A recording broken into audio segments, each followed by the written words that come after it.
ನಿಮ್ಮದೇ ಆದ ಮನಿಮಾತು ಯೂಟ್ಯೂಬ್ ಚಾನಲ್ಗೆ ತಮಗೆ ಹಾರ್ದಿಕ ಸ್ವಾಗತ. ಇವತ್ತು ನಾವು ಈ ಹಿಂದೆ ಕೂಡ ಮಾತಾಡಿರ್ತಕ್ಕಂಥ ಒಂದು ನಾಣ್ಯದ ಬಗ್ಗೆ ಮಾತಾಡೋಣಂತೆ. ಇದು 1954ರಲ್ಲಿ ಬಾಂಬೆ ಮಿಂಟಿಂದ ಬಂದಂತಹ ₹1 ಕಾಯಿನ್. ಇದರ ಡಿಸೈನ್ನ ನೀವು ಇಲ್ಲಿ ಗಮನಿಸ್ಬೋದು. ಇದು ಮುಂದಿನ ಭಾಗ, ಇಲ್ಲಿ 1 ಅಂತ ಇದೆ, ಇಲ್ಲಿ ₹1 ಅಂತ ಇದೆ, ಮತ್ತು 1954 ಕೆಳಗಡೆ ಡೈಮಂಡ್ ಮಿಂಟ್ ಮಾರ್ಕ್ ಇದೆ. ಇವೆರಡು ಗೋಧಿಯ ತೆನೆಗಳನ್ನ ನಾವು ಇಲ್ಲಿ ಈ ಡಿಸೈನಲ್ಲಿ ನೋಡ್ಬೋದು.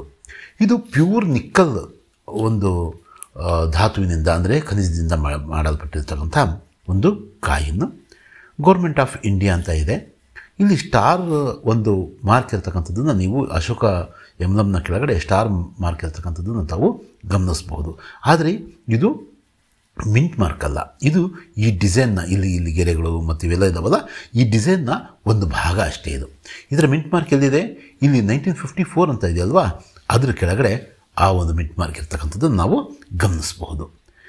ನಮಗೆ ಸ್ವಾತಂತ್ರ್ಯ ಬಂದು 3 ವರ್ಷ ಆದರೂ ಕೂಡ ನಮ್ಮದೇ ಆದಂತಹ ಕಾಯಿನ್ಗಳಿರಲಿಲ್ಲ.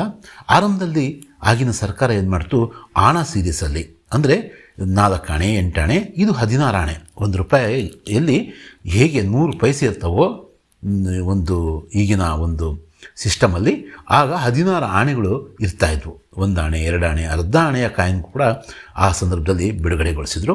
ಇವೆಲ್ಲ ಕಾಯಿನ್ಗಳು ಕೂಡ ಇವತ್ತು ಸ್ಕೇರ್ ಮಟ್ಟದ ಕಾಯಿನ್ಗಳಾಗಿ ಉಳ್ಕೊಂಡಿದ್ದಾವೆ. ಈ ಕಾಯಿನ್ ಸಹ ನಾನು ಒಂದು 5 ವರ್ಷದ ಕೆಳಗಡೆ ಬೆಂಗಳೂರಿನ ಎಕ್ಸಿಬಿಷನ್ನಲ್ಲಿ 2019ರಲ್ಲಿ ಅನಿಸುತ್ತೆ, ಇದು ₹1500, ಇಲ್ಲಿ ಅವರೇ ಬರೆದಿರ್ತಕ್ಕಂಥದ್ದು. ಇದು ₹1500 ಕೊಟ್ಟು ನಾನು ಇದನ್ನು ಕೊಂಡ್ಕೊಂಡಿದ್ದೆ. ಒಂದು ಕೆಲಸ ಮಾಡೋಣ, ಇದನ್ನು ಪೌಚಿಂದ ಹೊರಗಡೆ ತೆಗೆಯೋಣ. ಹೊರಗಡೆ ತೆಗೆದ್ರೆ ಗೊತ್ತಾಗುತ್ತೆ, ಇದು ನಿಜವಾಗ್ಲೂ ಕೂಡ UNC ಕಂಡೀಷನ್ನ ಒಂದು ಕಾಯಿನ್ನು. ₹1500 ನಾನು ಅವತ್ತು ಕೊಂಡ್ಕೊಂಡಿದ್ದೆ.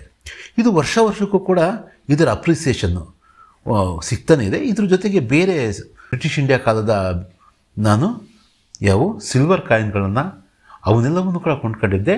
ಆ ಕಾಯಿನ್ನು ಅಷ್ಟು ಅಪ್ರಿಸಿಯೇಷನ್ ಸಿಗ್ತಾ ಇಲ್ಲ. ಅಂದರೆ ಅವತ್ತು ₹1000 ₹1500 ಕೊಂಡ್ಕೊಂಡಿರ್ತಕ್ಕಂಥ ಕಾಯಿನ್ಗಳು ಇವತ್ತಿಗೂ ಕೂಡ ಹೆಚ್ಚು ಕಡಿಮೆ ಅದೇ ರೇಟಿಗೆ ಬೆಲೆ ಬಾಳ್ತಾ ಇದ್ದಾವೆ. ಬಟ್ ಈ ಕಾಯಿನ್ನ ವಿಷಯ ಬೇರೆ. ನಾನು ಆಗಲೇ ಹೇಳಿದ ಹಾಗೆ ₹1500 ತಗೊಂಡಂಥ ಕಾಯಿನ್ನು ಇವತ್ತು ನಾನು ಮಾರೋದಕ್ಕೆ ಹೋದರೆ ಕಾಯಿನ್ ಎಕ್ಸಿಬಿಷನ್ಗಳಲ್ಲಿ ಡೀಲರ್ಗಳೇ ಇದನ್ನು ನನ್ನ ಹತ್ರ ಈಸಿಯಾಗಿ ₹5500 ಕೇಳ್ತಿದ್ದಾರೆ. ಅಂದರೆ ₹1500 ತಗೊಂಡಿರ್ತಕ್ಕಂಥ ಒಂದು ಇನ್ವೆಸ್ಟ್ ಮಾಡಿರ್ತಕ್ಕಂಥ ನನಗೆ ಇವತ್ತು ಒಂದು ₹4000 ಲಾಭವನ್ನು ಇದೊಂದೇ ಒಂದು ನಾಣ್ಯ ತಂದು ಕೊಡ್ತಾ ಇದೆ.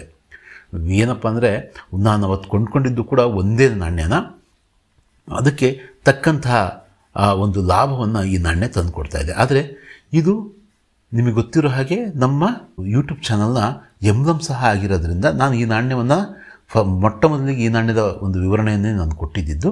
ಹಾಗಾಗಿ ತುಂಬ ಪ್ರಿಯವಾದಂತಹ ನನ್ನ ಸಂಗ್ರಹದಲ್ಲಿರ್ತಕ್ಕಂಥ ಒಂದು ಅತ್ಯಮೂಲ್ಯ ನಾಣ್ಯ. ಇದು ₹5000 ಅಲ್ಲ, ಇನ್ನೊಂದು ₹1000-2000 ಜಾಸ್ತಿ ಆದರೂ ಕೂಡ ನಾನೇನು ಇದನ್ನು ಮಾರುವಂಥ ಯೋಚನೆಯನ್ನು ಮಾಡ್ತಾಯಿಲ್ಲ.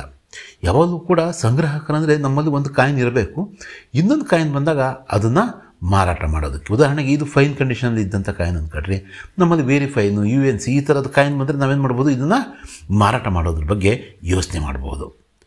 ಅಲ್ಲಿವರೆಗೂ ಕೂಡ ನಾವು ಈ ಒಂದು ಕಾಯಿನ್ನ ಹೋಲ್ಡ್ ಮಾಡಬೇಕಾಗುತ್ತೆ. ಕೇವಲ ಲಾಭದ ದೃಷ್ಟಿಯಿಂದ ಮಾರುವ ಅಥವಾ ಕೊಳ್ಳುವ ದೃಷ್ಟಿಯಿಂದ ಅಲ್ಲದೆ ಈ ಕಾಯಿನ್ ಜೊತೆಗೆ ನಮ್ಮ ಇತಿಹಾಸ, ನಮ್ಮ ಚರಿತ್ರೆ ಕೂಡ ಜೊತೆ ಇರ್ತಕ್ಕಂಥದ್ದನ್ನು ನಾವು ಗಮನಿಸ್ಬೋದು. ಈ ಕಾಯಿನ್ಗಳ ನಂತರ ಮತ್ತೆ 1957ರಿಂದ 58ರಿಂದ ನಾವು ನಯಾ ಪೈಸೆ ಅಂತಕ್ಕಂಥ ಒಂದು ಕಾನ್ಸೆಪ್ಟ್ ಬಂತು.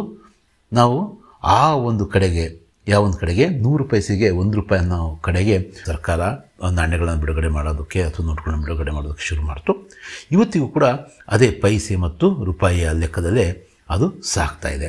ಇದು ಆಣ ಸೀರೀಸ್ನ ₹1, 11.25 ಗ್ರಾಮ್, ಸುಮಾರು 11.25 ಗ್ರಾಮ್ ತೂಕದ ನಿಕ್ಕಲ್ ಖನಿಜದ ಈ ಒಂದು ನಾಣ್ಯ ತುಂಬ ಸುಂದರವಾದಂಥ ನಾಣ್ಯ.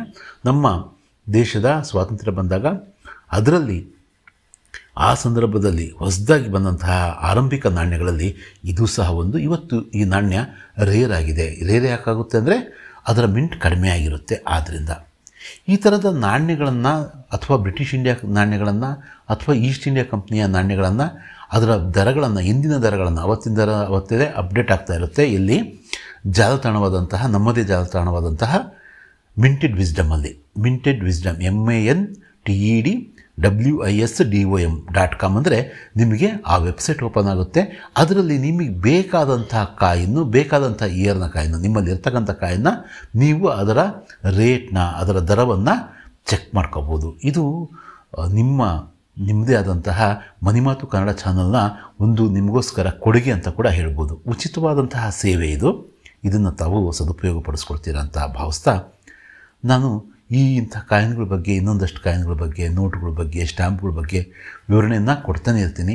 ಇನ್ನೂ ನೀವು ಸಬ್ಸ್ಕ್ರೈಬ್ ಮಾಡ್ಕೊಂಡಿಲ್ಲ ಅಂದರೆ ಸಬ್ಸ್ಕ್ರೈಬ್ ಮಾಡಿಕೊಡ್ರಿ. ಅಥವಾ ನಿಮ್ಮ ಫ್ರೆಂಡ್ಸ್ ಜೊತೆಗೆ ಈ ಥರದ ನ್ಯೂಮಿಸ್ಮ್ಯಾಟಿಕ್ ವಿಷಯನ ಇಂಟ್ರೆಸ್ಟ್ ಇರ್ತದೋ ಅವ್ರ ಜೊತೆಗೆ ನೀವು ಈ ಒಂದು ವಿಡಿಯೋವನ್ನು ಶೇರ್ ಮಾಡಿ. ಮತ್ತೆ ಖಂಡಿತ ಸಿಗೋಣ. ಧನ್ಯವಾದಗಳು.